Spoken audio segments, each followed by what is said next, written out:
हम लोगों ने नेशनलिस्ट मूवमेंट कर लिया है काफी खंड। हम आज अब आगे आते हैं 181903 से। हम 1903 के आगे बढ़ना शुरू करते हैं। अगर हम देखें तो 1903 के बाद क्या होता है, जो एक मॉडरेट पॉलिटिक्स थी। अगर हम 1903 के बाद से देखें तो जो एक मॉडरेट पॉलिटिक्स थी, इसके अपनी एक लिमिटेशन। उसका रीजन क्या था कि जो ग्रोइंग इंडियन सेंटिमेंट्स था उसको सेटिस्फाई नहीं कर पा रहे। तो पहली बात क्या हो गई, लिमिटेशन। लिमिटेशन क्या थी, growing Indian sentiments not.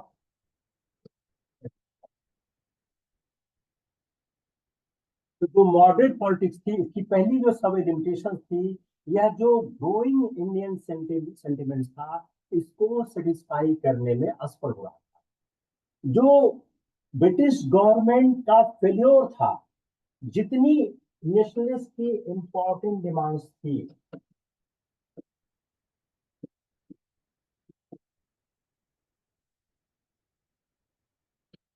Nationalist की जितनी इंपॉर्टेंट डिमांड, कोई भी डिमांड एक्सेप्ट नहीं हो रही थी। इससे क्या हो रहा था, एक डिसइल्यूजनमेंट आ रहा था among the politically conscious people. जो राजनीतिक रूप से सचेत व्यक्ति थे, उनके अंदर एक तरह का नैराश भाव आ रहा था। जो प्रिंसिपल और जो मेथड थे, जो सिद्धांत थे और जो तरीके थे, जो प्रमुख सिद्धांत और तरीके थे मॉडरेट लीडरशिप के, उससे लोग संतुष्ट नहीं हो पा रहे थे। तो जो पॉलिटिक्स थी, जो पॉलिटिक्स ऑफ मॉडरेट नेशनलिस्ट थी, were founded on the believe that British rule could be reform from within. जो ये सिद्धांत था मॉडरेट पॉलिटिक्स का, जो उदारवादी राजनीतिज्ञों का सिद्धांत था कि British rule could be reform with in. British rule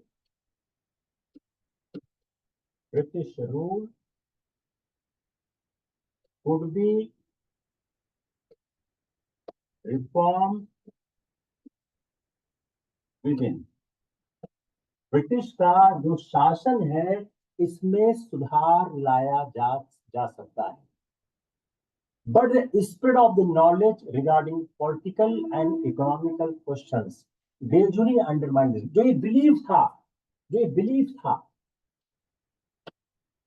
यह बिलीफ लगातार अंडरमाइन हो रहा था। अंडरमाइन कैसे हो रहा था, क्योंकि जो नॉलेज का विस्तार हो रहा था, the spread of knowledge regarding politics and economics, ये जो यह राजनीतिक और आर्थिक प्रश्नों पर जो लगातार ज्ञान बढ़ रहा था, यह इस विचारधारा को लगातार कमजोर कर रहा था। It gradually undermine the belief the political agitations of the moderate were itself responsible for this to large extent। जो मॉडरेट के पॉलिटिकल एजिटेशंस थे, वही इसके लिए एक लार्ज एक्सटेंट तक रिस्पॉन्सिबल थे। The nationalist writers and agitators blame the British rule for the poverty. जो लोगों की गरीबी थी उसके लिए जो पॉलिटिकल एजिटेटर्स थे, जो राजनीतिक आंदोलन करता थे, पॉलिटिकल एजिटेटर्स ऑफ मॉडरेट्स, जो मॉडरेट्स के पॉलिटिकल एजिटेटर्स थे, वो इटसेल्फ रिस्पॉन्सिबल थे इसके लिए। जो यह बिलीफ टूट रही थी, जो नेशनलिस्ट राइटर्स थे और एजिटेटर्स थे, ब्लेम कर रहे थे British rule for the poverty of the people. Politically conscious Indians were convinced that purpose of British rule was to exploit India economically, meaning thereby to benefit England at the cost of India। जो राजनीतिक रूप से सचेत भारतीय थे, वह इस बात में पूरी तरह विश्वास रखते थे कि ब्रिटिश रूल का एकमात्र लक्ष्य है आर्थिक रूप से भारत का शोषण करना और इंग्लैंड को भारत के मूल्य पर फायदा पहुंचाना। They were convinced that The purpose of British rule was to exploit India economically, that is to benefit England at the cost of India. They realized that India could make a little progress in the economic field unless British imperialism was replaced by a government controlled and run by Indian people. वह इस बात पर विश्वास करने लग गए थे कि भारत का तब तक विकास नहीं हो सकता है जब इस विदेशी शासन की जगह एक भारतीयों के नेतृत्व में शासन सामने नहीं आता है. In particular, the nationalists came to see that Indian industries could not flourish except under an Indian government which could protect and promote them. जो राष्ट्रवादी थे वह देख रहे थे, महसूस कर रहे थे कि जो इंडियन इंडस्ट्रीज है तब तक आगे नहीं बढ़ सकती, तब तक उनका विकास नहीं हो सकता जब तक इंडियन गवर्नमेंट ना आवे और उसको प्रोटेक्ट और प्रमोट न करे.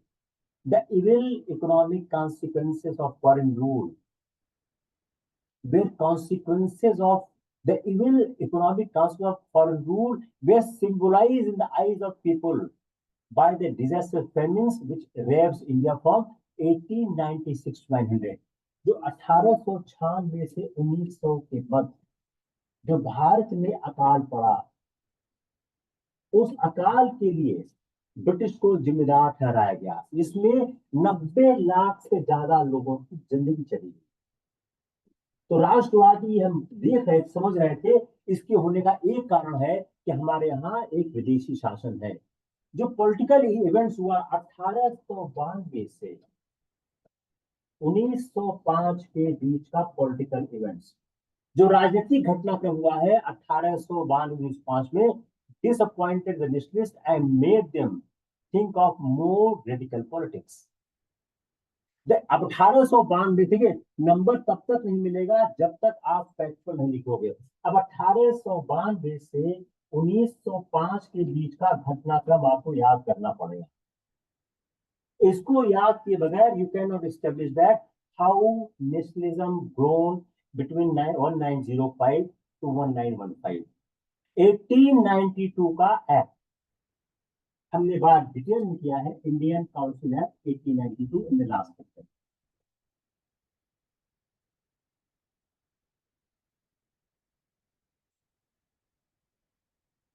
The Indian Council 1892, it was disappointing. 1898 पहला क्या हुआ, 1892 का इंडियन काउंसिल एक्ट. दूसरा 1898, दूसरा महत्वपूर्ण क्या हो गया, 18 a law was passed making offense to excite feeling of disaffection towards the foreign government. A law was passed, एक कानून पास किया गया 1898. A law was passed making an offense, making an offense. In 1898, a law was passed making an offense to excite feelings of disaffection, to excite feelings of disaffection. अभी हिंदी कर देंगे, इसमें आप देखेंगे. Excite feelings of disaffection towards the foreign government. Towards the foreign government. 1898 में एक कानून पास किया गया. उस कानून में कहा गया, अगर आप ऐसा कोई कृत्य करते हैं जो विदेशी शासन के खिलाफ किसी भी तरह के घृणा को जन्म देता है, तो वह एक दंडनीय अपराध होगा. In 1899, the number of Indian members in the Calcutta Corporation, number of Indians in Calcutta Corporation reduce कर दिया गया. 1899 में the number of Indian members in the Calcutta Commission was reduced in 1891, in 1904. In 1904, official secrets act. In 1904, Indian Official Secret Act, Official Indian Official Secret Act was passed. क्यों किया गया? Restricting the freedom of press. Restricting freedom of press. Press की स्वतंत्रता को रोकने के लिए 1904 में ऑफिशियल सीक्रेट एक्ट पास किया गया. 1897 नाटू brothers were deported. 1897 में नाटू ब्रदर्स को देश निकाला कर दिया गया without being tried, without being, बगैर मुकदमा चलाए. 1897 में बगैर मुकदमा चलाए नाटू ब्रदर्स को देश निकाला किया गया. इवन इंपॉर्टेंट क्या था? Even charges made was not public. जो उनके ऊपर चार्जेस लगाए गए, जो उन पर आरोप लगाए गए, उसको सार्वजनिक नहीं किया गया. In the same year, 1897, the Lokmat Devak and other newspaper editors were sentenced to long term of imprisonment for arousing people against the foreign government. उसी साल तिलक और राष्ट्रवादी नेताओं को, कहते हैं समाचार पत्रों के संपादकों को, इस बात के लिए जेल डाल दिया गया कि वह विदेशी शासन के खिलाफ लोगों को भड़का रहे हैं. Thus the people found that instead of giving them vital political rights, the rulers were taking away their few existing rights. तो लोगों को यह महसूस होने लगा कि जो हमारा एक शासक है वह कोई और अधिकार देने के बजाय हमारे पास जो अधिकार है उसको भी छीन रहा है. The anti Congress attitude of Lord Curzon. आप एक ही कर नोट करते जाओ. Next, anti Congress attitude, anti Congress attitude of Lord Curzon.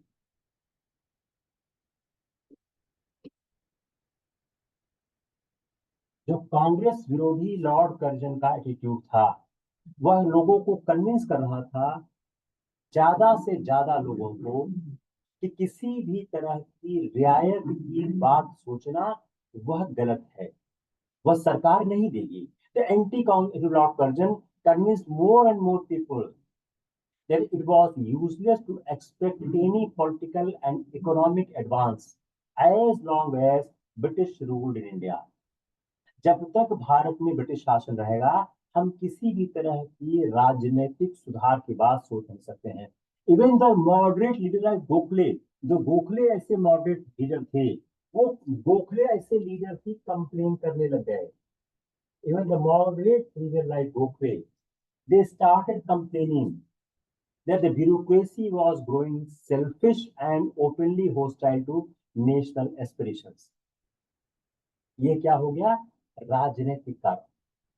Socially and culturally, the British rule was no longer progressive. Primary and technical education was not making any progress. The officials, जो सांस्कृतिक और सामाजिक रूप से जो ब्रिटिश शासन था, वह किसी भी तरह से प्रगतिशील नहीं रह गया. प्राइमरी एंड टेक्निकल एजुकेशन, जो प्राथमिक और तकनीकी शिक्षा थी, जो प्राइमरी एंड टेक्निकल एजुकेशन था, जो प्राइमरी और तकनीकी शिक्षा थी, was not making any progress. The officials were becoming suspicious of higher education and were even trying to discourage its spread country. जो उच्च शिक्षा थी उसके प्रति अधिकारी संदेहास्पद होने लगे और वह इस बात का प्रयास करने लगे, वह इस बात को हतोत्साहित करने लगे कि यह देश में इसका विस्तार हो। The Indian university act 1904, Indian university act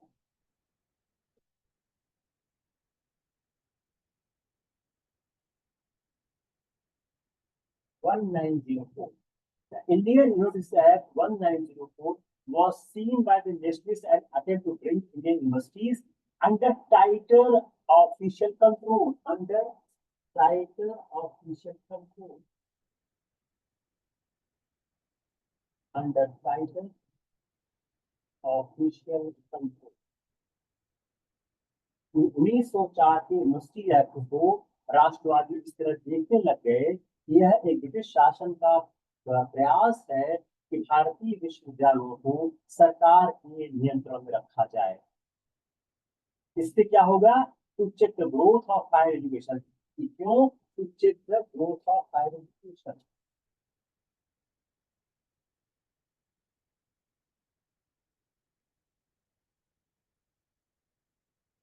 उच्च शिक्षा के उच्च शिक्षा को रोकने के लिए, उच्च शिक्षा आगे न बढ़ पावे इसके लिए प्रयास किया जा रहा था। Thus an increasing number of Indians, इससे क्या हो रहा था? एक बड़ी संख्या में भारतीय were getting convinced that self-government was essential for the sake of socio-economic and cultural progress of the country, and that political enslavement means stunting the growth of Indian people. इसलिए एक बड़ी संख्या में भारतीय इस बात में विश्वास रखने लग गए कि स्वशासन आवश्यक है अपने आर्थिक, राजनीतिक और सांस्कृतिक प्रगति के लिए, और जो हमारे राजनीतिक दास्ता का मतलब है कि भारतीयों के विकास को कमजोर करना या रोकना। अब आते हैं सवाल पे। इतना हमने पढ़ाया, उसमें हम एक सवाल ये बना सकते हैं कि आप ये क्वेश्चन लिखिए। Question, the elaborate the circumstances between 1892 to 1905 which has convinced the people that elaborate the circumstances from 1892 to 1905 which has convinced the people that self-government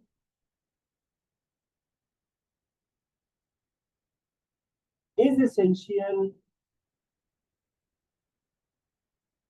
for the sake of the economic,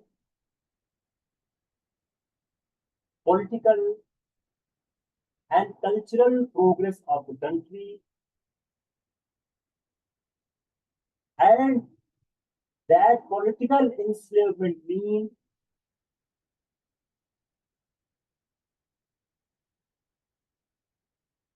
stunting the growth, stunting spelling है,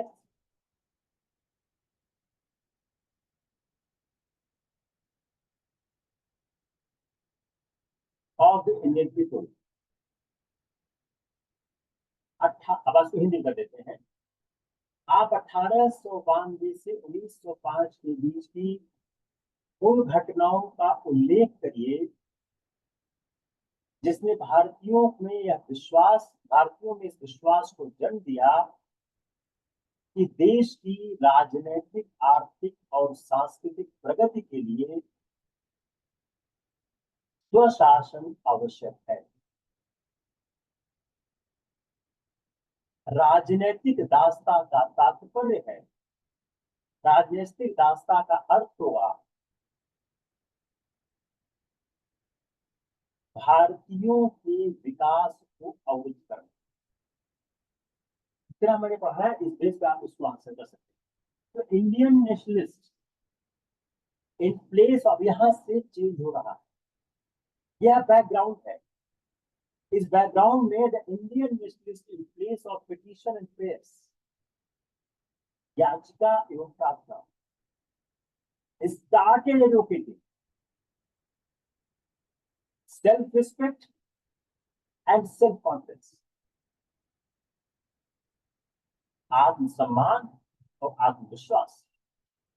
They have the faith in their capacity to govern themselves and in the future development of their country.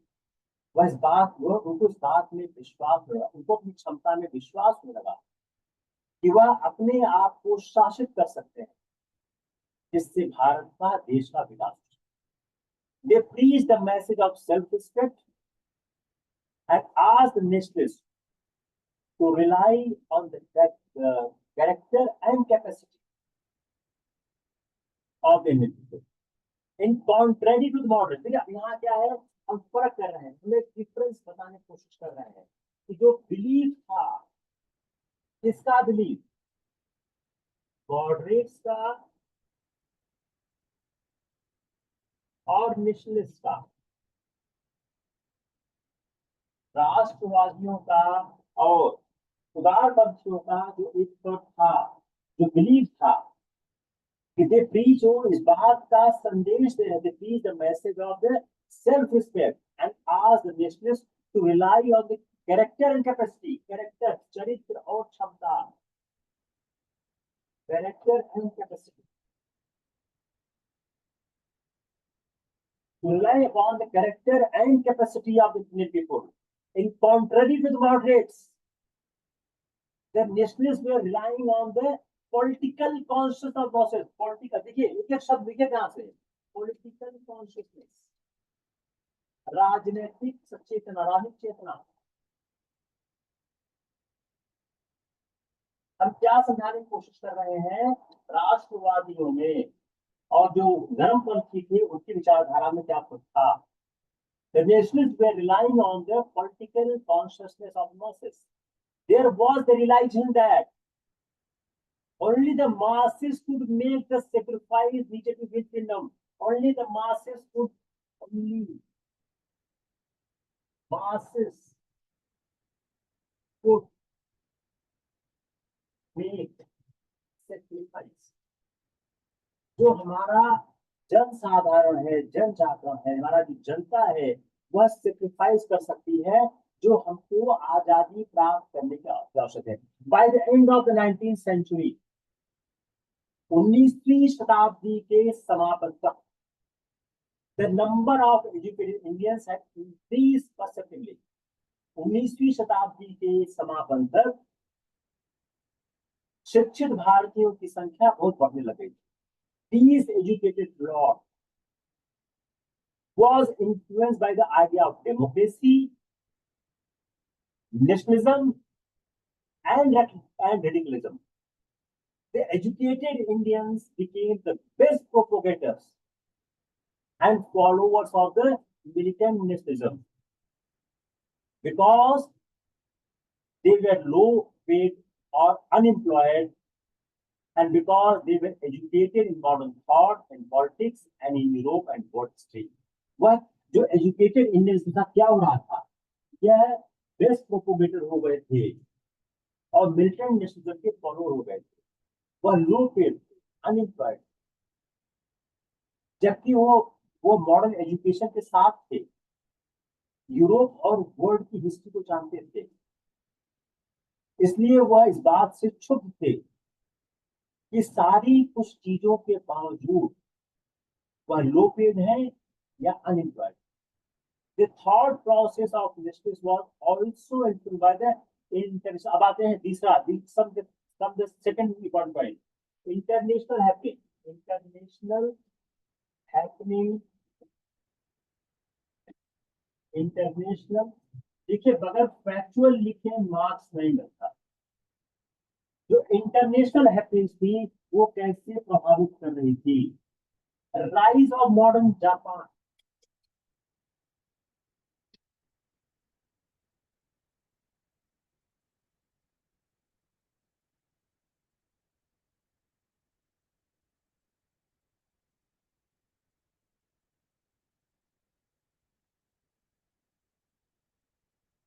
जो Japan का 1868 के बाद rise हो रहा है, उसने क्या दिखाया कि बैकवर्ड एशियन कंट्री, एक जो बैकवर्ड एशियन कंट्री, एक पिछड़ा हुआ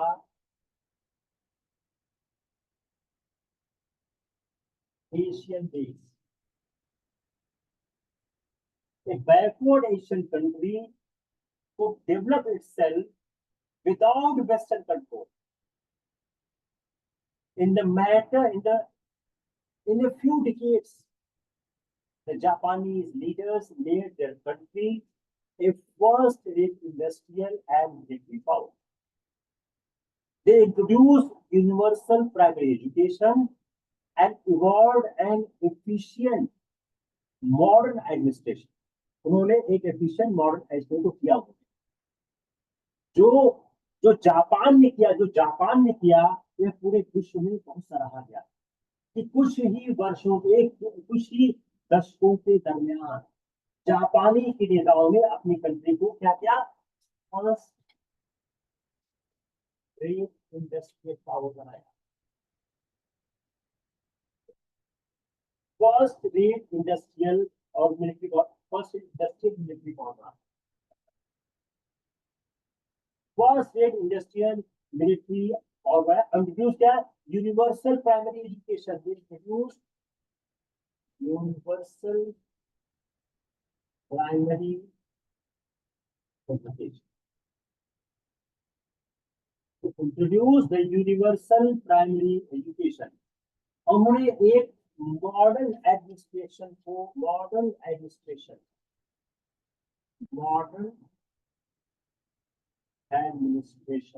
में इवॉल्व किया। तो आप कह सकते हैं कि जापान का योगदान क्या था, हमारे राष्ट्रवाद, the defeat of the Italian army by the Europeans.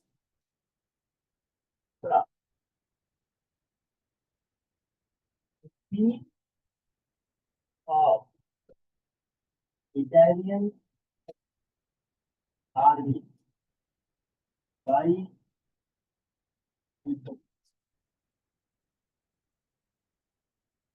Ethiopians के द्वारा, जो इटालियन आर्मी था उसके, जो इथोपियन आर्मी था उसको 1896 में defeat of Indian army by the से क्या किया, जो एक यूरोपियन सुपीरियरिटी में था, यूरोपियन सुपीरियरिटी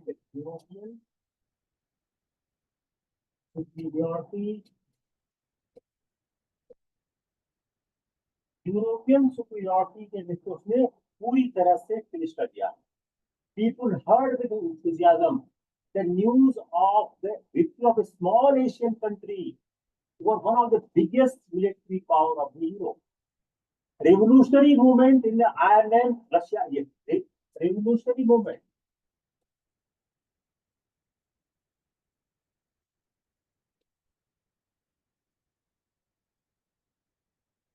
आयरलैंड का था, आयरलैंड, रशिया, इजिप्ट, टर्की और चाइना का जो एक रिवोल्यूशनरी मूवमेंट था। And the Boer war in South Africa,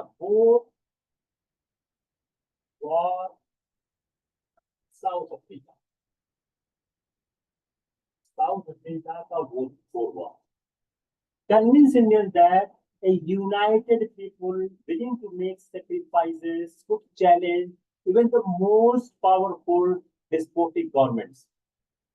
इन सारी घटनाक्रमों ने व्यक्तियों को इस बात के लिए विश्वास दिलाया कि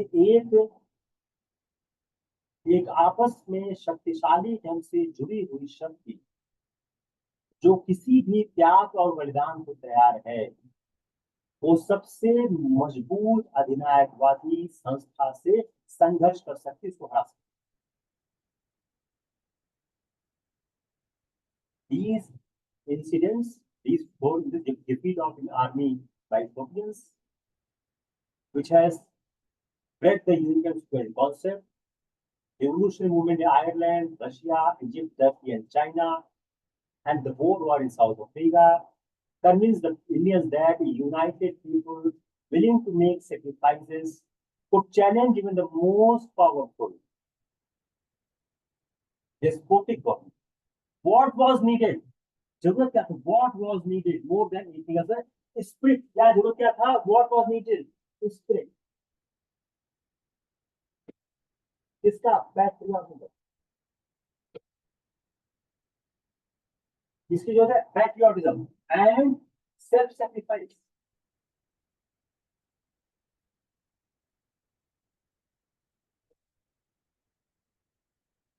यहाँ का क्या क्वेश्चन हो गया? 1892 से 1905 की जो घटनाक्रम हुआ, या किस तरह से भारत में राष्ट्रवाद का विकास हुआ, या भारत में जो परिवर्तन हुआ मॉडर्न पॉलिटिक्स से नेशनलिस्ट पॉलिटिक्स में किस तरह हुआ. अब जो मिलिटेंट नेशनल स्कूल थे वो क्या थे? अब हम यहाँ से क्या है, हम मिलिटेंट नेशनलिज्म की तरफ प्रवेश करें. The militant nationalist school was represented by leaders like Raj Narayan Bose, Ashwini Kumar Dutt. ये कहाँ पे थे? बंगाल में. एक सवाल भी तैयार करिए, कौन सा मिलिटेंट स्कूल के लिए कहाँ का था? तो राज नारायण बोस, अश्विनी कुमार दत्त कहाँ थे? बंगाल. विष्णु शास्त्री चिपलेकर, बाल गंगाधर तिलक महाराष्ट्र. अब बाल गंगाधर तिलक में जो आपको सूचनाएं दी उसमें फिर रिपीट कर रहा हूँ, सेम सूचना है. बाल गंगाधर तिलक लिखिए आप फैक्ट वाइज. पहला, born in 1856. Second, he was graduated from the Bombay University. He has helped to establish in the 80s, 1880s, 1880 दशक में a new English school,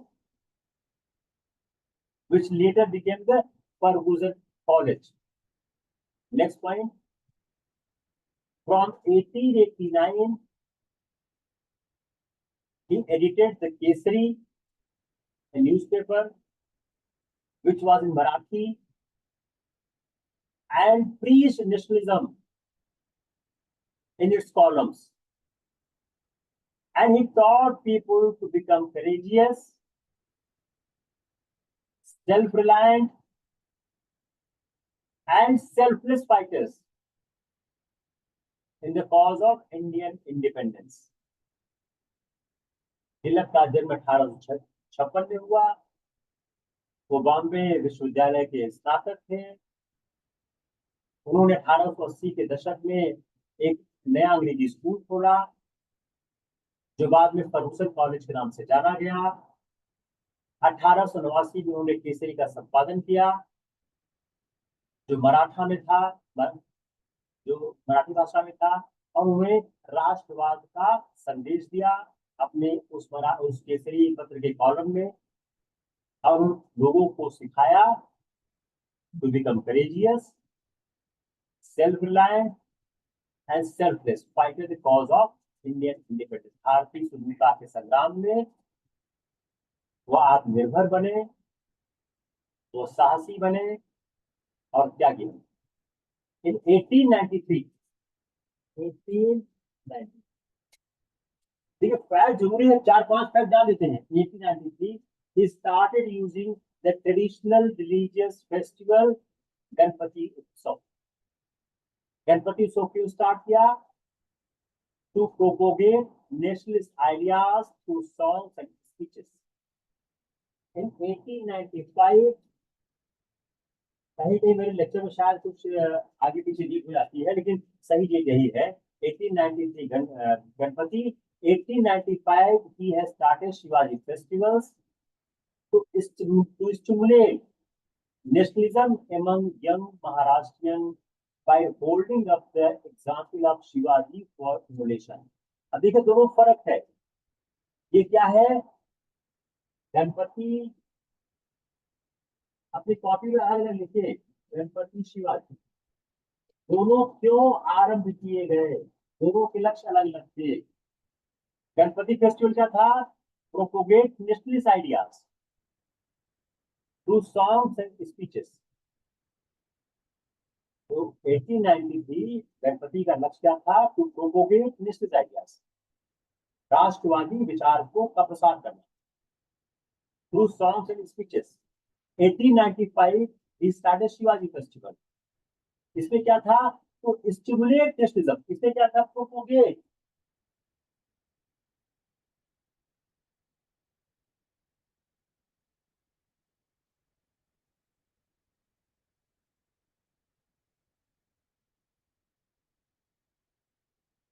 propagate this ideas. इसमें क्या था, उसमें stimulate nationalism, stimulate national.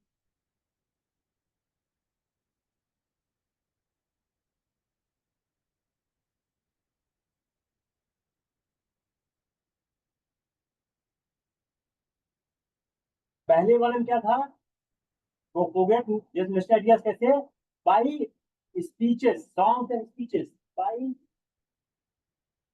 Songs and speeches, by songs and speeches.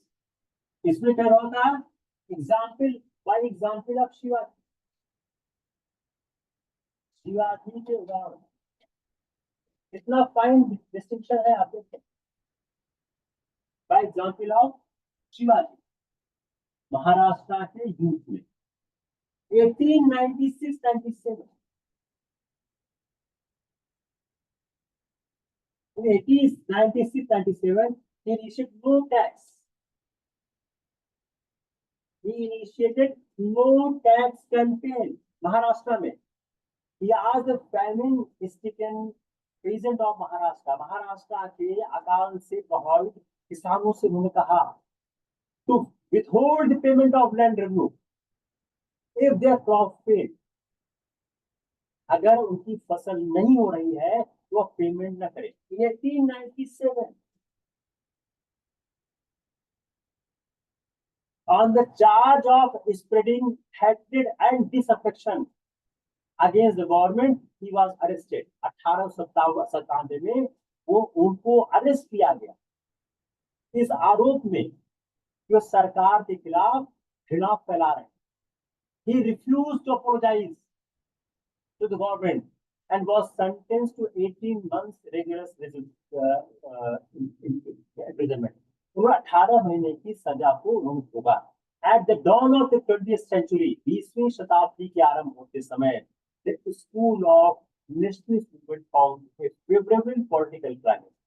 ये क्या है, favorable political climate। 20वीं favorable political climate, 20वीं शताब्दी के आरंभ में एक favourite national school of nationalist है, उसको एक फेवरेबल पॉलिटिकल क्लाइमेट मिल जाएगा।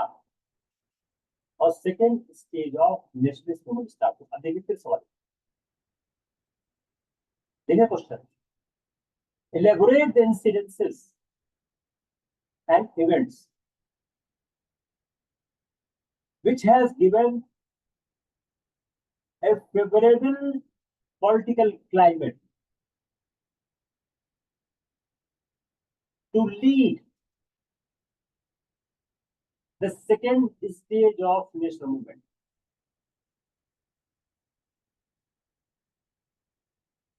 आप उन घटनाओं और कारणों का जिक्र करिए जिसने 20वीं शताब्दी के आरंभ में राष्ट्रीय आंदोलन के दूसरे चरण को प्रोत्साहित किया। अब आपको अगर यही नहीं पता है कि दूसरा चरण क्या है तो शायद आप आंसर नहीं कर पाए। तो अभी तक का जो मैंने आंसर किया वो यही है कि दूसरा चरण का कैसे होता है। The most outstanding leaders of the militant nationalists apart from the low party were Aurobindo Ghosh, Bipin Chandra Pal, Lala Lajpat Rai. अब आते हैं belief and philosophy. Belief and philosophy of nationalist या मिलिटेंट नेशनलिस्ट।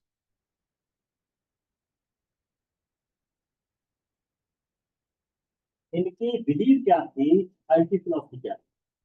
पहली क्या थी, फर्स्ट, देखिए फर्स्ट फिलोसफी क्या थी, Indian themselves must work out their own solvation.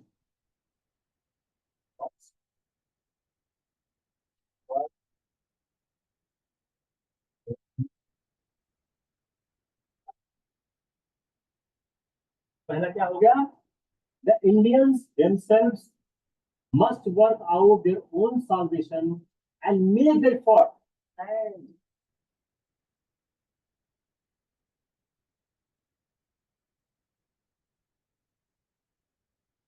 and make the effort to rise from their degraded position. Effort to rise from their degraded position.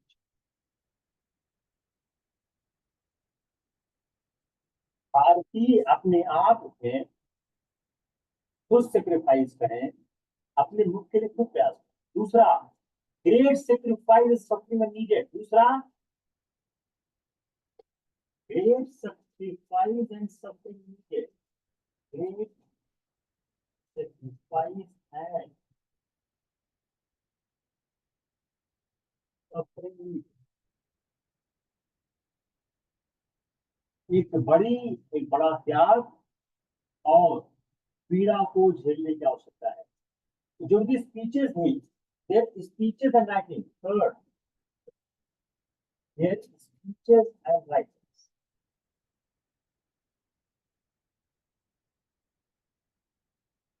जो उनकी speeches थी और राइटिंग्स थी, their speeches, writings and political work were full of boldness and self-confidence. क्या था इसमें? Boldness, self-confidence.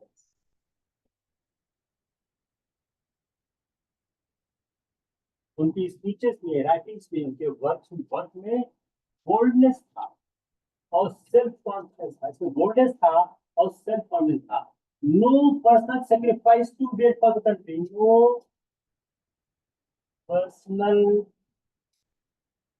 Sacrifice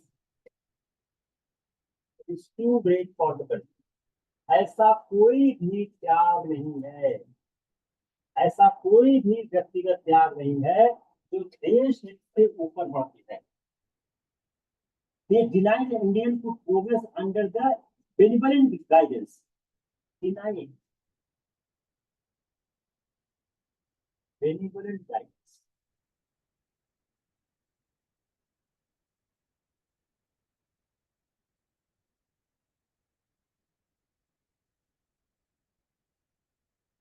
उन्होंने British शासन के उदारवादी नेतृत्व को स्वीकार करने से इनकार किया। Denied that Indian could progress under the benevolent guidance and control of the English. They deeply hated foreign rule. देख लिया? Deeply hated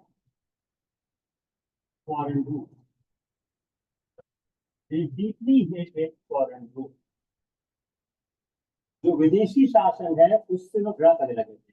They deeply hated foreign rule and they declared in clear-cut manner that Swaraj was the goal of national movement. Swaraj एक बहुत बड़ा shift था। स्वराज गोल national movement. Swaraj राष्ट्रीय आंदोलन का अंतिम लक्ष्य है। They hated the foreign rule. They deeply hated the foreign rule, and they clearly said that Swaraj or independence was the goal of the national movement. They had the faith and instinct of masses, and they planned to achieve Swaraj through mass action. Mass action. Belief in masses.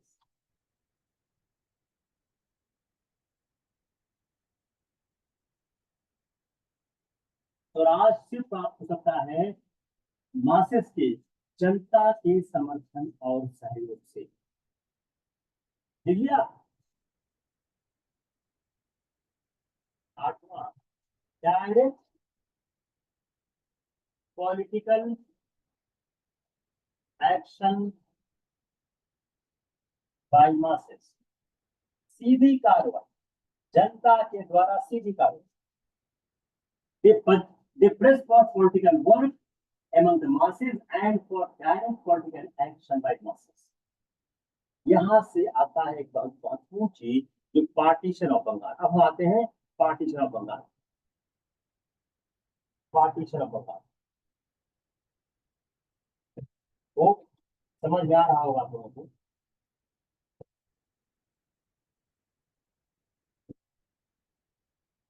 किसने किया था? Curzon किया। 20 जुलाई 1905।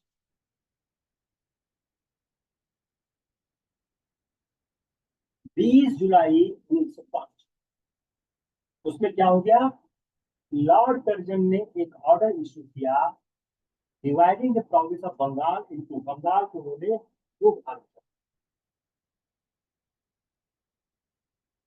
बंगाल को दो part में divide कर, eastern Bengal and Assam. इसने किया eastern Bengal and Assam.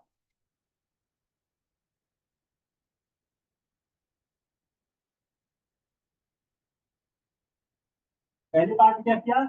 Eastern Bengal and Assam. इसकी पॉपुलेशन कितनी थी? 31 मिलियन। ये हो गया पार्ट। दूसरा हो गया रेस्ट ऑफ बंगाल।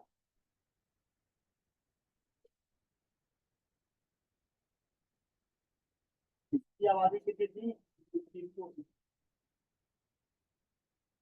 उन्होंने दो पार्ट में डिवाइड कर दिया। ईस्टर्न बंगाल जिसमें आसाम था, जिसकी पॉपुलेशन 31 मिलियन थी। रेस्ट ऑफ बंगाल जिसकी 54 मिलियन थी। अब इस 54 मिलियन में 18 मिलियन बंगाली थे। इसमें क्या थे? इस 54 मिलियन में 18 मिलियन बंगाली।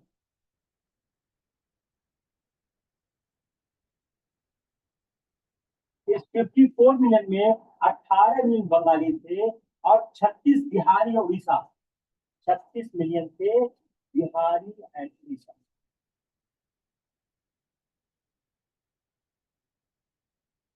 बिहारी और उड़िया लोग थे कितने? 36 36 मिलियन। अब ये कहा गया, क्या कहा गया, कि हम इस प्रोविंस का विभाजन इसलिए कर रहे हैं कि एक सिंगल बंगाल को, जिसमें बंगाल, बिहार, उड़ीसा तीनों प्रांत शामिल थे, उसको हम इफिशिएंटली हैंडल और एडमिनिस्टर नहीं कर पाए। तो जो ऑफिशियल थे, वो जिन्होंने इस डिवीजन के प्लान पर वर्क किया, उनके पास और पॉलिटिकल एजेंडा माइंड। वो क्या चाहते थे कि इस पार्टीशन के द्वारा वह जो राइजिंग नेशनलिज्म था बंगाल, उसको तोड़ना चाहते। क्योंकि उसमें बंगाल जो था, वो नेशनलिज्म का एक मेन सिस्टम था, उसका नर्व था। वहां से राष्ट्रवाद का विकास हुआ। जो उसमें के होम सेक्रेटरी थे रिजली, उन्होंने एक ऑफिशियल नोट लिखा 6 दिसंबर 1904 को। 6 दिसंबर 1904 को रिजली ने एक ऑफिशियल नोट लिखा, जिसमें वो होम सेक्रेटरी थे। उन्होंने नोट लिखा, united Bengal united is power, Bengal divided बिल्कुल इन सेवरल डिफरेंट वे। तो जो एक सम्मिलित बंगाल है, वह एक शक्ति है। अगर हम इसको तोड़ देंगे तो कई भागों में बढ़ जाएगा। तो nationalist saw the act of partition as a challenge to the Indian nationalism. राष्ट्रवादियों ने देखा कि जो बंगाल का विभाजन किया गया है, यह राष्ट्रवाद पर आक्रमण कर रहा है। एंड नॉट ये एक मात्र प्रशासनिक कदम नहीं है, not merely administrative measure, it is an attack on the national. It was also a deliberate attempt to divide Bengali territories on the religious ground। अगर आप इसको देखें तो इसको रिलीजियस ग्राउंड पर भी डिवाइड किया गया। जो ईस्टर्न पार्ट था, तो ये ईस्टर्न पार्ट था, ये ईस्टर्न पार्ट। जो ईस्टर्न पार्ट था, ये क्या था? यहाँ पर मुस्लिम मेजोरिटी में थे। और वेस्टर्न पार्ट यहाँ पर मुस्लिम मेजोरिटी में थे, यहाँ पर हिंदू मेजोरिटी। ईस्टर्न पार्ट में हिंदू मेजोरिटी में थे, और वेस्टर्न पार्ट में हिंदू मेजोरिटी में। इससे क्या हो रहा था? यह एक यह एक धार्मिक आधार पर विभाजन हो रहा था। यह बंगाल में उभर रहे राष्ट्रवाद को प्रभावित कर रहा था। It will also be big blow to the growth of Bengali language. ये बंगाली लैंग्वेज, आप एक चीज लिखते जाइए, एक एक चीज देखिए आप, it is free flow to Bengali language and culture. उस समय बंगाल की संस्कृति और भाषा बहुत उन्नत थी, उस पर भी अटैक किया जा रहा था। They pointed out that administrative efficiency could have been better served by separating Hindi speaking Bihari, जो एडमिनिस्ट्रेटिव स्पीकिंग, अगर आप इसको चाहते कि हम इसको प्रशासनिक रूप से बेहतर चलाएं, तो administrative efficiency could have been better served by separating Hindi speaking Bihar and Oriya speaking Orissa from the Bengali speaking part of the province। अगर आप बंगाली को अलग कर लेते, भाषा के आधार पर विभाजन किया जाता, जिसमें हिंदी स्पीकिंग बिहार, उड़िया स्पीकिंग उड़ीसा और बंगाली स्पीकिंग बांग्लादेश को साथ रखा गया होता। द रेन ऑफ एंटी जो एंटी पार्टीशन मूवमेंट था, इसकी जो लगाम थी, इसका जो नेतृत्व था, वह इनिशियली मॉडरेट लीडर्स के पास था, Shivnath Banerjee, Krishna Kumar Mitra, but very soon it was taken over by the revolutionary nationalists। Rabindranath Tagore composed a national song, Amar Sonar Bangla, Amar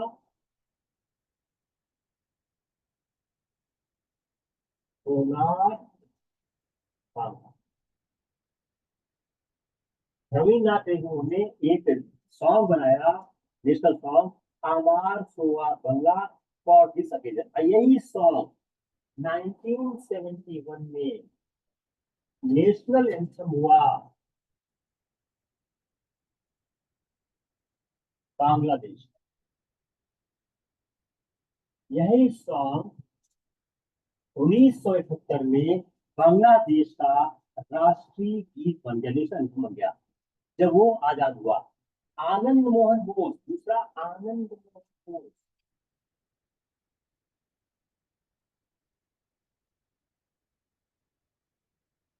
Anand Mohan Bose laid the foundation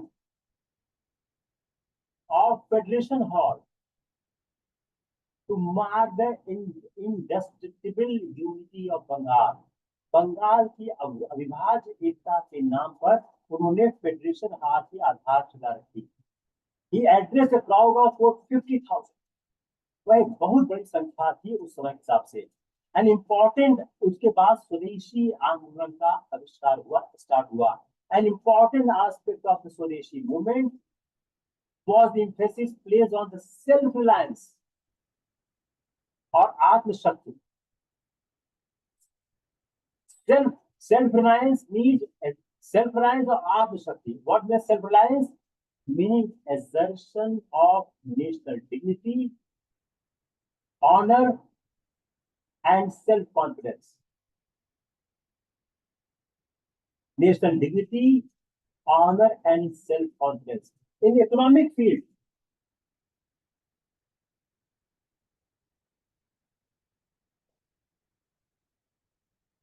in economic field, जो कहते हैं, इन इकोनॉमिक फील्ड, आर्थिक क्षेत्र में, आर्थिक क्षेत्र में इसका मतलब क्या हो गया? Fostering indigenous industrial and other enterprises. Acharya P C Ray, Acharya P C Ray, Acharya P C Ray organise the famous Bengal chemical swadeshi store. Bengal chemical स्वदेशी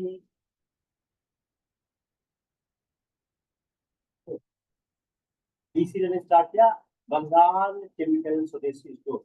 Rabindranath Tagore also helped to open a swadeshi store। Rabindranath Tagore swadeshi store.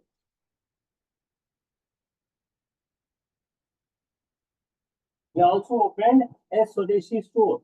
In the realm of the culture, there was a flowering of the nationalist poetry, prose and journalism। राष्ट्रवादी गीत, राष्ट्रवादी गद्य और पत्रकारिता का शुभारंभ हुआ। The patriotic song written at the time by poets like Rabindranath Tagore, Rajnikant Sen, Syed Abu Muhammad, and Mukundas और संग to Bengal आज तक गाए जाते हैं, जो उस समय गाए शुरू हुए. Another self reliant constructive activity was the national education. राष्ट्रीय शिक्षा का भी प्रसार आरंभ हुआ, नेशनल एजुकेशन का हुआ. National educational institutions where also established by the nationalist, जहां पर लिटरेरी, टेक्निकल और फिजिकल एजुकेशन वाज इंपॉर्टेंट, वो दिए जाते हैं. The nationalists regarded the existing system of education inadequate. जो इस समय एजुकेशन सिस्टम है जिसमें स्वदेशी का कोई महत्व नहीं है, यह अपर्याप्त है. On 15 August 1906, on 15 August 1906, 15 अगस्त 1906, national council of education, national council of education, national council of education setup किया गया ऑन 15 अगस्त 1906. एक नेशनल कॉलेज, एक नेशनल कॉलेज स्टैब्लिश हुआ Aurobindo Ghosh. National college Aurobindo Ghosh.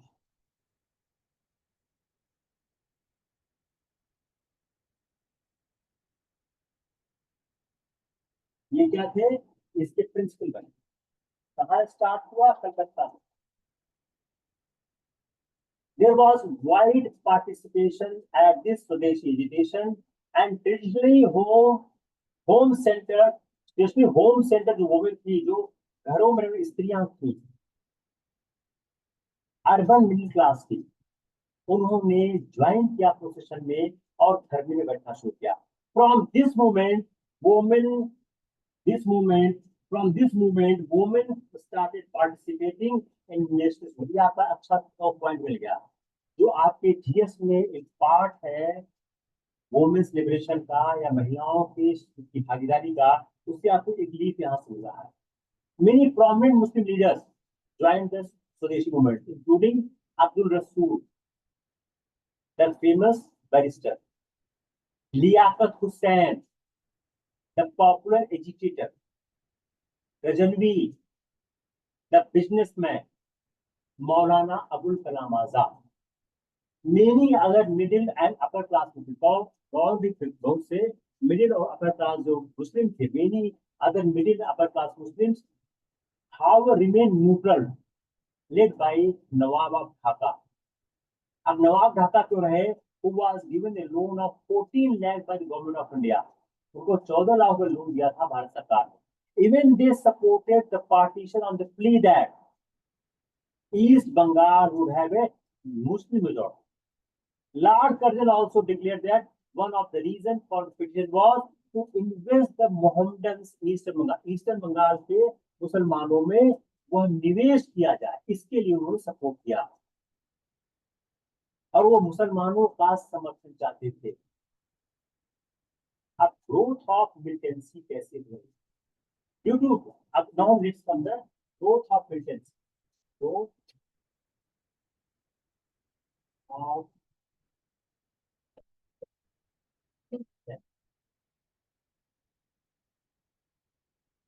Due to various factors, कई कारणों से the anti-partition movement passed to the militant nationalists. Tilak, Bipin Chand Pal, Ivan Ghosh. What's the reason? Reason to pass leadership to militant nationalists. तो क्या कारण थे कि leadership militant nationalist को pass on हो गई? पहली, first, the early movements of protest led by the moderate failed to any result. जो जो आरंभिक मूवमेंट था जिसको मॉडरेट्स लीड कर रहे थे, उन्होंने कोई रिजल्ट नहीं किया। Aurobindo Ghosh has published new lamps for old 1893-94। Aurobindo Ghosh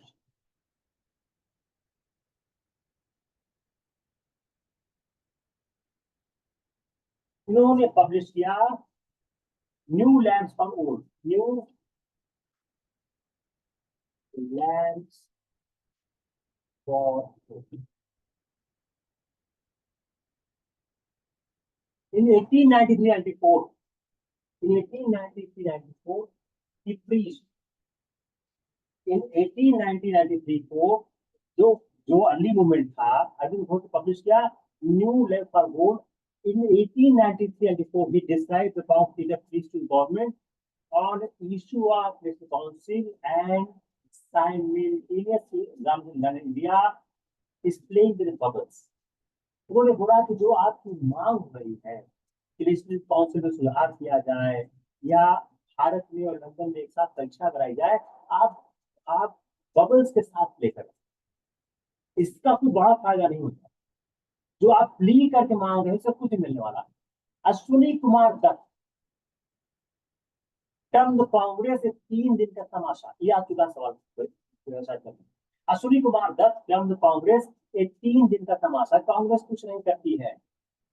फिर ये लोग दिसंबर के माह अंतिम सप्ताह के आसपास एक जगह इकट्ठा होते हैं, 3 दिन का भाषण करते हैं। हर साल वही भाषण होता है, वही पिटीशन होते हैं, वही प्रेयर्स होते हैं और अच्छे अच्छे अंग्रेजी में भाषण होते हैं। होता जाता कुछ नहीं। ये क्या है? 3 दिन का तमाशा। बिपिन चंद्र पाल मॉक ऐसे ब्रेकिंग इंस्टीट्यूशन, इसने क्या कहा कांग्रेस को, आप लिखते जाइए। बिपिन चंद्र पाल मॉक ब्रेकिंग ये जो ये कहते हैं भिखमंगी एक संस्था है। Lala Lajpat Rai wrote a series of articles criticizing the aims and methods of the Congress। Lala Lajpat Rai ने एक बहुत लंबी फेहरिस्त लिखी अपने आर्टिकल्स की, अपने लेखों की, और उन्होंने पूरी तरह से आलोचना की जो लक्ष्य है, जो कार्यप्रणाली है Congress. He declared that political rights could not be won by an organization which could not distinguish between begging rights and claiming them। जो आपकी भीख मांगने की जो आपकी अधिक जो बात है उसको आप ले नहीं सकते। तो ऐसा कोई political rights could not be political rights could not be by any organisation which could not distinguish between begging rights and claiming them। Bal Gangadhar Tilak had said that Indians could not achieve success if you croak once a year like frog। अगर हम साल में एक बार मेढक की तरह करते हैं वो कुछ नहीं मिल रहा। The government of two Bengals, particularly of East Bengal, made active efforts to divide Hindus and Muslims। और यहीं से हिंदू और मुसलमान के बीच में जो विभाजन के सीड्स हैं वो स्टार्ट हो जाते हैं। The seeds of Hindu-Muslim disunity in Bengal politics were perhaps shown at this time। जो राष्ट्रीय आंदोलन में एक जाके बिल्कुल लग गई। Third, the repressive policy of the government which accelerated the pace of movement। जो सरकार की दमनकारी नीति थी वह आंदोलन के तेज की रफ्तार को बढ़ा रही थी। The government of East Bengal, fourth, the government of East Bengal in particular tried to crush the nationalist movement and attempts have been taken to prevent them participating in movement। तो ईस्ट बंगाल की सरकार भी और nationalist movement को समाप्त करना चाहती थी, रोकना चाहती थी, उसका दमन कर रही थी। The government has set up, the government has gone up to the levels that singing of Vande Mataram in public street in Bengal was bad। सरकार यहाँ तक आके चली गई कि बंगाल की गलियों में वंदे मातरम गाया नहीं जा सकता है। Public meetings were restricted and sometimes forbidden। Laws controlling the press were enacted। Press को रोकने के कानून बनाए गए। Military police was stationed in many towns where it clashed with the people, जहां वह लोगों के साथ संघर्ष करने लगी. One of the most notorious examples of the repression was the police assault on the peaceful delegate of Bengal province conference at Barisal in April 1906. Barisal 1906. 1906 में बारिसाल में one of the most notorious examples of repression, दमन का सबसे घृणित रूप था police assault on the peaceful delegates of Bengal.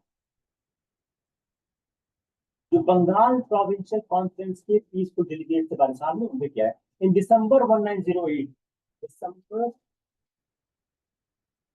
1908 के दिसंबर में leaders including Krishna Kumar Mishra, Ashwini Kumar Dutt were deported. Earlier in 1906, Lala Lajpat Rai and Ajit Singh had been deported following riots in the canal colonies of Punjab. In 1908, Tilak was again arrested and given the sentence of 6 years imprisonment. Chidambaram Pillai of Madras, Hari Sarvottam Rao and other in Andhra were put behind bars. तो क्या हो गया, हमने क्या सवाल handle किया कि क्या वो कानून थे, किस तरह उसका हमने क्या कानून दिया था, ग्रोथ ऑफ मिलिटेंसी. कौन कौन से ऐसे कारण थे, कौन कौन सी घटनाएं थी जो मिलिटेंसी के ग्रोथ को बढ़ा रही. अब आते हैं मेथड्स ऑफ स्वदेशी.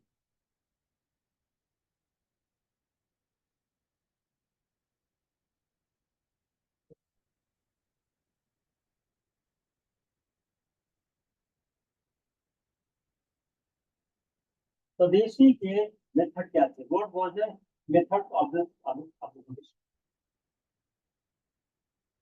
तो स्वदेशी के मेथड्स क्या क्या, स्वदेशी के मेथड्स क्या क्या थे. They gave the call for passive resistance. They gave the call for the passive resistance in addition to Swadeshi and boycott. Swadeshi, boycott, क्या हो गया, passive resistance.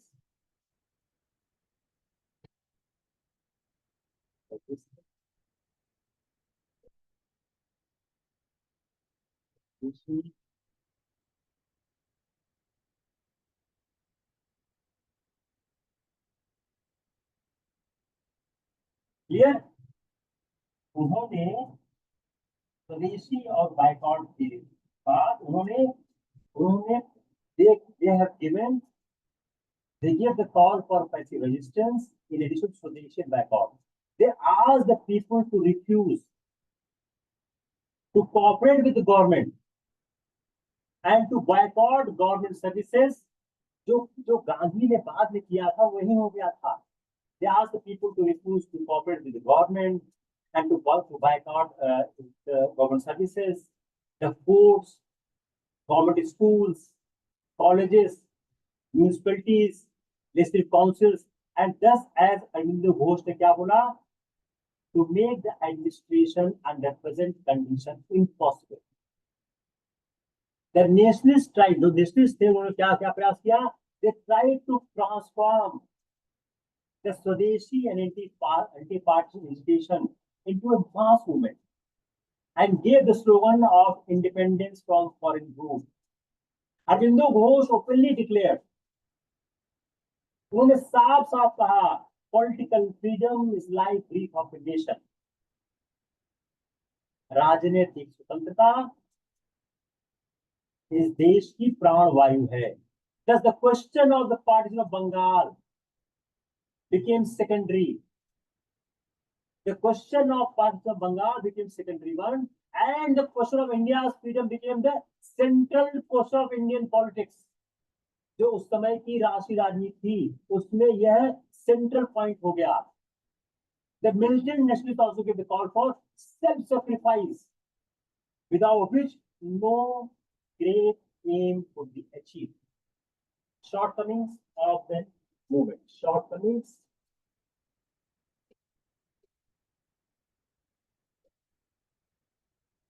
of nationalist.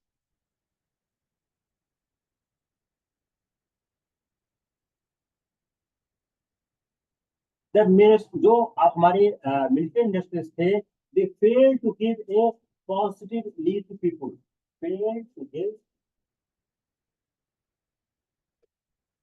failed to give positive lead to people. They failed to give the positive lead to the people. They were not able to give effective leadership, unable to give effective leadership.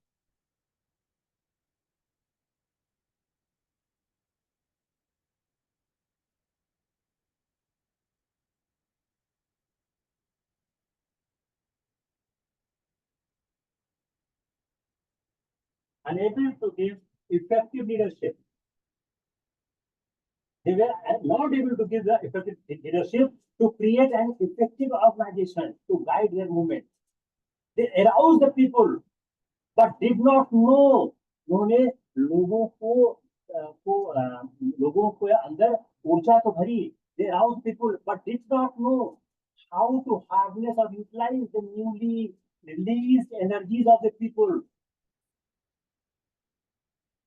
so that they can put them into the freedom struggle, ताकि वह राष्ट्रीय आंदोलन को डाल सके.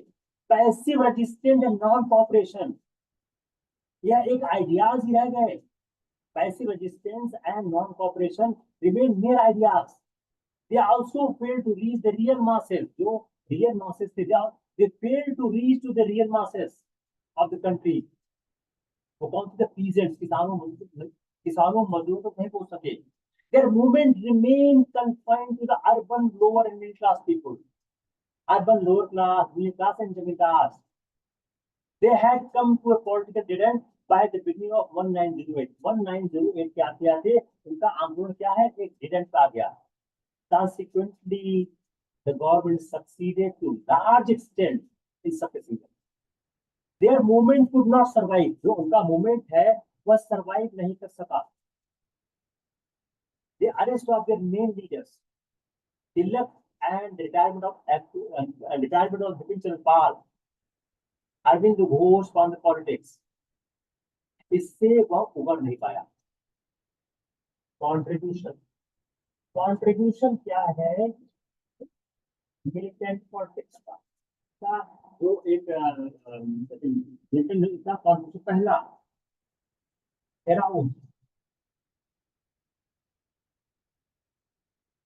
People had been aroused for the slumber of centuries. जो आदमी सदियों से सो रहे थे उनको उन्होंने जगा दिया. They had learned to take a bold and fearless attitude in the politics. They had acquired the self-confidence and self-reliance and learned to participate in new form of mass mobilization. Mass mobilization.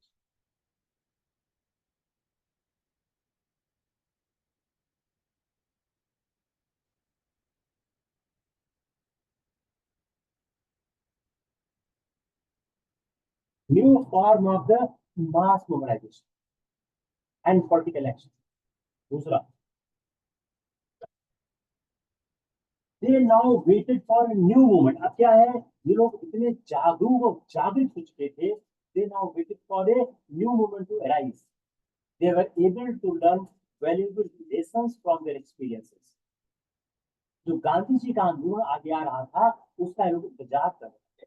Gandhi ji wrote later that after the partition, people saw that petition must be backed by force and they must be capable of substance.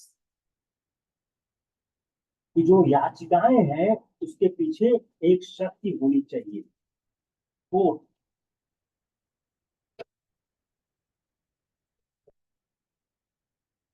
apart from a wealth of patriotic songs, and other considerable cultural achievements. एक तो हमारे patriotic songs थे और हमारे बहुत से सांस्कृतिक उपलब्धियां थी. The scientific work of J.C. Bose and P.C. Ray and the Calcutta School of Painting followed Apani Narendranath Tagore. Revolutionary terrorism उसके साथ क्या है, was to constitute in the end the most substantial legacy of Swadeshi Bengal. स्वदेशी बंगाल की बहुत legacy study, casting a spell on the minds of the radical educated youth for at least a generation or more. जो एक कहते हैं सांस्कृतिक क्षेत्र पर आया, जो एक बहुत बड़ी संपदा पैट्रियोटिक सॉन्ग थी और अपने सांस्कृतिक उपलब्धियों की थी, उसके साथ साथ उसके अतिरिक्त जो वैज्ञानिक कार्य थे जेसी बोस के, पीसी रे के, और जो कलकत्ता स्कूल ऑफ पेंटिंग जिसको किसने बनाया, अपनी नरेंद्रनाथ टैगोर ने. हम आगे इसको डिस्कस करेंगे जब कल्चर में आएंगे. Revolutionary terrorism was to constitute the end of the most substantial legacy of swadeshi Bengal. स्वदेशी बंगाल की बहुत बड़ी निधि साबित हुई. इसने एजुकेटेड यूथ को एक पूरे जनरेशन तक, एक लंबे पीढ़ी तक उन्होंने प्रभावित किया. Elite revolution did make substantial जो इलाइट रिवोल्यूशन है, did make substantial contribution to the national struggle. The British were often badly frightened. Rare examples set off the death, defying heroism in the cause of complete independence. जो defining करनी, जो हमारा एक revolution, elite revolution, it makes substantial contribution to the national struggle. The British were often badly frightened. वो डरे रहते थे. Rare example set किया गया अपने हीरोइज्म को डिफाइन करते हुए for the cause of complete independence. It is also a matter of fact that the Congress same goal, the same goal which the Congress as old would probably accept only 1930. जो कांग्रेस ने 1930 में पूर्ण स्वतंत्रता की बात कही, वह नेशनलिस्ट अभी करने लग गए. A worldwide context was sought in response to strengthen arms. एक विश्वव्यापी संबंध बनने लगे, leading to important ideological consequences. इससे क्या हुआ, एक दार्शनिक रूप से, एक सैद्धांतिक रूप से हम पूरे विश्व में एक होने की कोशिश करने लगे. जो हमारा एक अपनी शेल्टर के लिए, अपने को शेल्टर पाने के लिए और अपने को आर्म्स प्राप्त करने के लिए हमने जो एक वर्ल्ड वाइड कॉन्टेक्ट बनाने का प्रयास किया, इससे क्या हो गया, एक इंपॉर्टेंट आइडियोलॉजिकल कॉन्फ्लिक्ट सामने आएगा. Terrorist heroism evoked a tremendous attention from a very wide set of educated Indians and sometimes from others too. जो एक व्यक्तिगत शौर्य था, यह व्यक्तिगत शौर्य बहुत ज्यादा हीरोइज्म के रूप सामने लगा और हर वर्ग का व्यक्ति उसकी तारीफ करने लगा. British administration was never in serious danger. ये बात सत्य है. इस व्यक्तिगत शौर्य की घटनाओं से जो ब्रिटिश प्रशासन था वो बहुत सीरियस डेंजर नहीं था, वो कोलैप्स कर जाएगा. And the admiration felt was usually no more than a vicarious satisfaction at the self-sacrifice of others. ये बात सत्य है कि इस व्यक्तिगत शौर्य के कार्यों से कभी ऐसा नहीं हुआ कि ब्रिटिश शासन पूरी तरह समाप्त हो जाएगा. इससे मात्र एक सेल्फ सेक्रीफाइस का एक संतोष प्राप्त हो रहा, लेकिन इस कार्य को पूरा एक बड़ी संस्था, एक बड़े वर्ग में एक समर्थन प्राप्त हो रहा था. लोग इसको एक वीरत्व की भावना से देख रहे थे. The emphasis on religion had negative aspects of early Bengal Muslims, where unity of Indians was needed to fight with the mighty British Empire. जो एक महाराष्ट्र बंगाल में जो एक रिलीजन पे एक असर दिया गया हिंदुइज्म पे, उसने कहीं न कहीं भारतीयों की यूनिटी को, जो हिंदू की यूनिटी थी, उसको प्रभावित किया। It was the beginning of the organise movement of India. इस आंदोलन में एक ऑर्गेनाइज मूवमेंट के आरंभ की बात थी, जो बाद में गांधी बहुत आगे कर लेके गए। It was the only movement, it was the only movement which fully achieve the objective. यह मात्र पहला आंदोलन था जिसने अपने पूरे लक्ष्य को प्राप्त किया, because partition of Bengal was revoked in 1911। 1911 में बंगाल के विभाजन को समाप्त कर दिया गया। स्वदेशी movement broadened nationalism from a realm of theory and sentiments to the field of practical politics of India। तो स्वदेशी मूवमेंट था, जो स्वदेशी राष्ट्रवाद था, इसने एक एक प्रायोगिक राजनीति की आधारशिला को इन्होंने इन्होंने जन्म दिया, तो उस आधारशिला को उन्होंने मजबूत किया। No other phase of our national movement can boast of a cultural accompaniment as rich as स्वदेशी। कोई भी ऐसा दूसरा फेज हमारे आंदोलन का नहीं है जो इस तरह से प्रभावी हो जैसा हमारा स्वदेशी हुआ। Now we have covered the period from 1892 to 1908। अब हम आगे चलेंगे growth of the revolution nationalism पे, हम उसको अगले क्लास पर। Thank you, take care.